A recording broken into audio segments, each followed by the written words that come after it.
Hi guys, how's it going? Miller here. Hope you're all alright.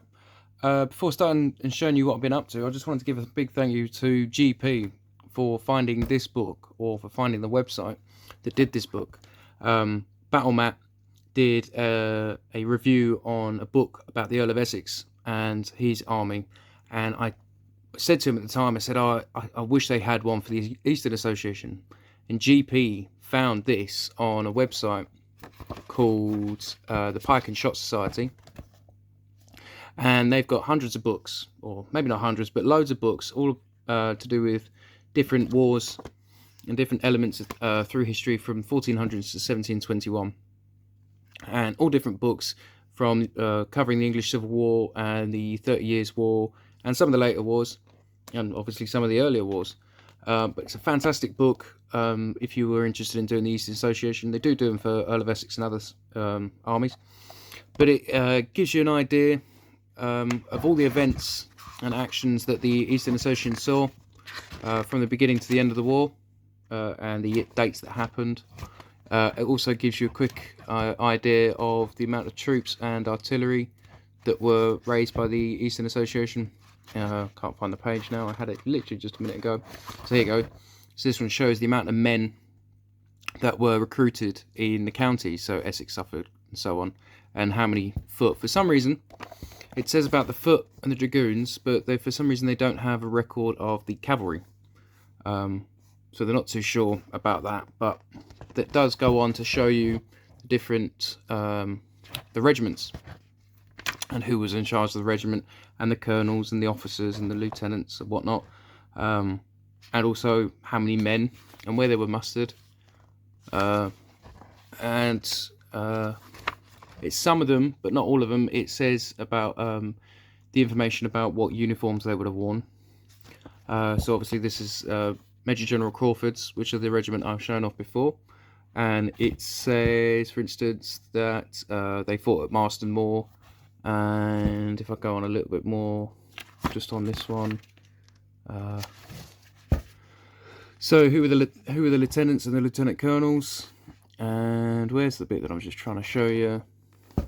It does say in here about this. See, this is still just information just about this same regiment. But yeah, fantastic book, loads of information in it, all the different regiments, and obviously it's showing me regiments that I didn't know were part of the Eastern Association, so that it's just giving me that extra few units that I can do that I haven't already done after basing most of mine off the Battle of Marston Moor. But yeah, so I just thought I'd give you a quick idea, or quick showcase of this book. I think it was about £18 for soft cover, and I think there was a couple more quid just for the postage. They do a hardcover version, but I didn't, because of the website doesn't show you much, and I'd never heard of it. I was a bit nervous about buying it, but definitely don't regret it. So cheers for that, GP. Big shout out for you for that. Thank you. Alright, so this is actually what I really wanted to show in the video. These are the cannons that I had bought from the First Corps website. They're not just the ones from First Corps. So for instance, this one here is the one from Warlord Games. I've decided that because I was going to be doing a load of cannons, I thought I might as well rebase some of the ones that I've done before. So this one was on a larger base, and stupidly enough, I think I mentioned before that when I did them, I didn't order enough crew to go with the cannons. Ooh, a bit jumpy there. I didn't order enough crew, so I've had to mix them all up. Hopefully you can't notice them, but I think they work all right. I did do something a bit different this time, which I haven't done before. I don't know if you can see on the end of the taper, after watching one of Seventh Son's videos. Let's see if I can zoom in on that. I'm getting in the way of the guns going behind. I noticed that, and I thought it looked pretty cool, that he'd tried to make an ember on the end of the taper, which made it look like the gun was just firing. Why is it jumping like that? Stop it. But it made the guns look better. Just the crew looked better. It looked like the guy was actually trying to fire as opposed to just having a bit of string. So that's 4 of them. Hopefully that turntable decides to sort itself out. So that's those 4. And then 4 more. Oh, actually, it turns out this one here, is the one from Warlord Games. and the rest are First Corp. Oh, maybe it's the battery. Really bad. I might have to just turn this myself. Here we go. Look, I'll just turn this off. So this one's the one from Bicorn. This one here at the front. This one's Bicorn, and the crew's the guy firing the gun's Bicorn, but the other three are from First Corps. This one's one of the 30 Years War guns from First Corps, but with a Warlord Games figure, and the rest are again First Corps. It's trying to turn again. What's going on? And like I said, this one was the Warlord Games one. I'm really happy with how they've all come out. They were really fun to do.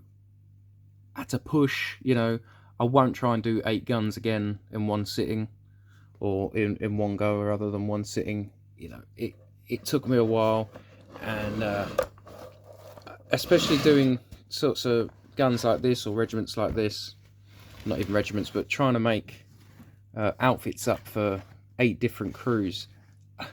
I tell you what, I hate painting things that don't have a uniform, like a set uniform. At least with the regiments of foot, you know, they might all be red. You know, a lot of people do them differently, but they might all have red jackets or green jackets or something like that, especially when you're doing Napoleonics. But when you're trying to make up uniforms for 29 blokes and trying to come up with something that looks good and doesn't look like they literally walked through their wardrobe and put on whatever fell on them, could be quite a pain in the arse. So I'm quite happy with them.